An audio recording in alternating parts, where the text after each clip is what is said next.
Rappelons-nous de 98, un an avant la naissance de l'euro, jusqu'en 2005, l'avantage est à la France qui caracole en tête au rythme de 2,1% par an.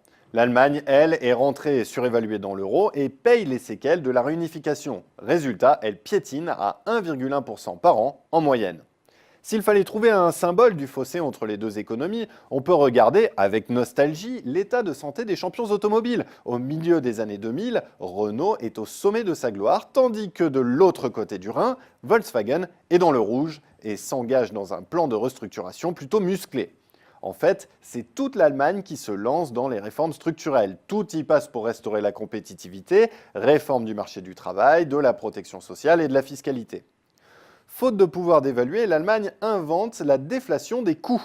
Le patronat allemand joue à fond les pécos pour bénéficier d'une main-d'œuvre qualifiée à bon marché, et il fait coup double en imposant à l'intérieur la modération salariale. Les parts de marché sont gagnées d'abord au détriment de ses alliés. Et si les salaires baissent, donc si l'on met la consommation en panne, eh bien le solde extérieur fait un bond. Alors certes, le déficit public dérape, il dépasse ou flirte avec les 4% du PIB de 2002 à 2004, mais Berlin obtient de Bruxelles un assouplissement du pacte de stabilité. L'Allemagne bénéficie alors de deux précieux coups de pouce supplémentaires. D'abord, le reste de l'Europe est en pleine phase ascendante et consomme à plein régime. C'est d'ailleurs le cas de la France qui soutient sa demande intérieure jusqu'en 2008.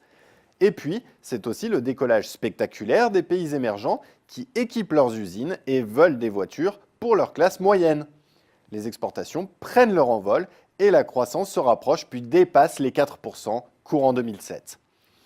Mais en 2008, c'est la fracture de la grande récession. La chute est sévère pour la France, moins 4,3% entre le premier trimestre 2008 et le premier trimestre 2009, mais c'est encore pire pour l'Allemagne, moins 6,8%, une Allemagne très liée à la demande mondiale. Son rebond sera spectaculaire, ce qui permet au PIB de dépasser très vite son dernier pic.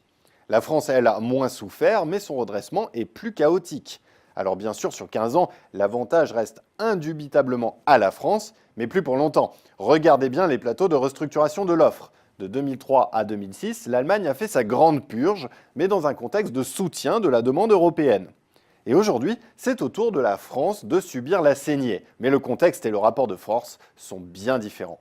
C'est toute l'Europe qui subit la purge, et l'Allemagne n'a pas du tout envie de lâcher sur ses salaires pour soulager l'effort de ses voisins. Une Allemagne aujourd'hui arc-boutée sur le pacte de stabilité qui étouffe la demande européenne à coups d'euro fort, de déflation salariale et de cure d'amaigrissement public.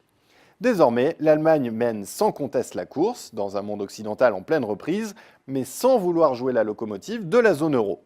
Cette situation, et pas seulement les erreurs du passé, la France la paye au prix fort.